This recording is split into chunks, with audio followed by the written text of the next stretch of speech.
Bien, alors je reprends donc pour finir cette deuxième partie pendant quelques minutes. Donc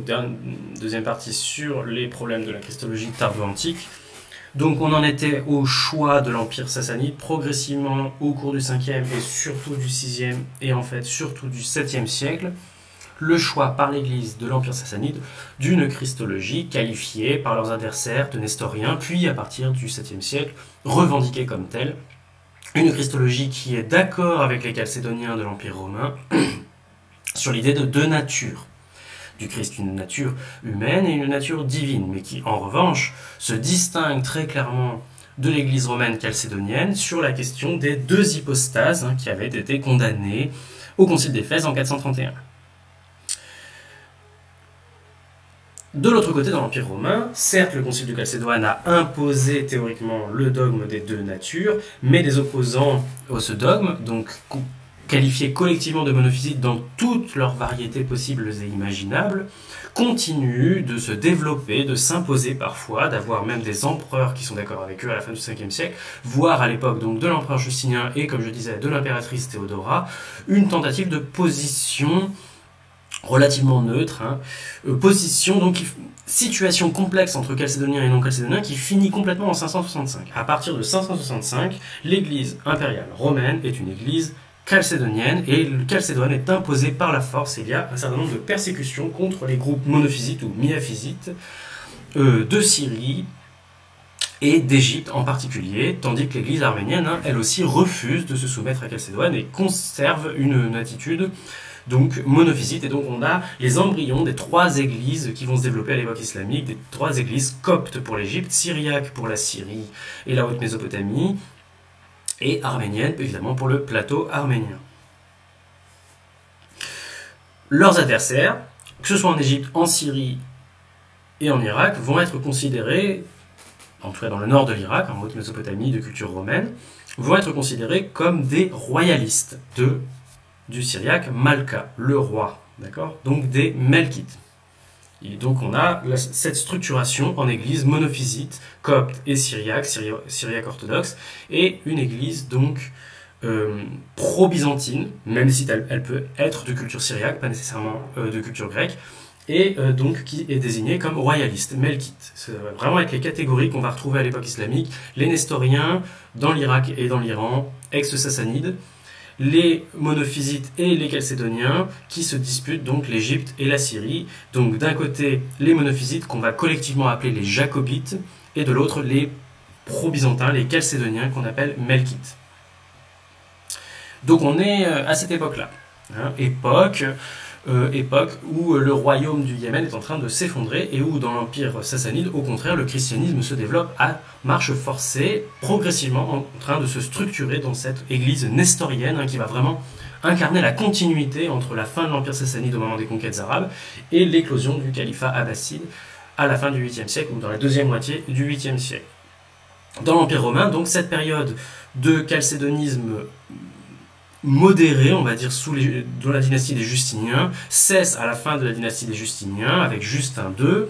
et donc là, on a vraiment une imposition du chalcédonisme. Et puis, au début du 7e siècle, on a une nouvelle proposition qui est formulée par Héraclius, le fondateur de la dynastie des Héraclides. Donc c'est la crise monothélite, qui est un peu la partie conclusive de cette problématique christologique propre au christianisme, mais le christianisme romain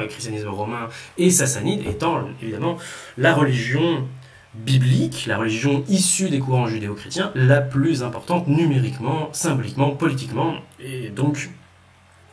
cet émiettement de communautés religieuses, ces conflits à l'intérieur donc des populations chrétiennes et à l'intérieur des entités politiques, les conflits politiques mettant aux prises les questions de christologie, sont évidemment centraux dans l'arrière-plan de l'éclosion de l'État médinois et de la formation du corpus coranique au début du 7e siècle. Et donc, Héraclius est le fils de l'exarque d'Afrique, du gouverneur principal du diocèse d'Afrique, c'est-à-dire de la Tunisie actuelle, de Carthage. Il prend le pouvoir par la force en 610, par une conquête militaire. Il est envoyé par son père, il prend le pouvoir, il renverse un usurpateur, qui est un centurion qui avait pris le pouvoir au hasard donc d'une révolte en fait, d'une révolte de soldats, d'une mutinerie. Et il le renverse, il prend le pouvoir, et à ce moment-là, donc l'Empire sassanide est en train de tenter de conquérir l'Empire romain pendant les années 610, notamment la Syrie et l'Égypte, mais une partie également de l'Anatolie. Et Héraclius donc a besoin de pouvoir mobiliser très largement les populations, les armées, les populations d'auxiliaires, les groupes ethniques auxiliaires qui sont des éléments centraux de l'armée romaine tardive.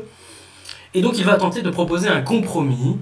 de nature comme Chalcédoine, de nature certes humaine et divine, mais une seule volonté. Alors au départ, il y a une première possibilité qui est celle du monoénergisme, donc une seule énergie d'une certaine manière. Mais cette possibilité est rejetée en fait, et donc il va proposer une seconde hypothèse qui est celle du monothélisme, une seule volonté. Alors,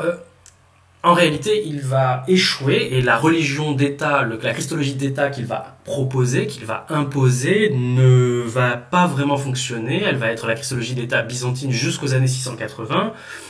jusqu'au moment où l'Empire romain renonce finalement au monothélisme, mais justement, les conquêtes arabo-musulmanes vont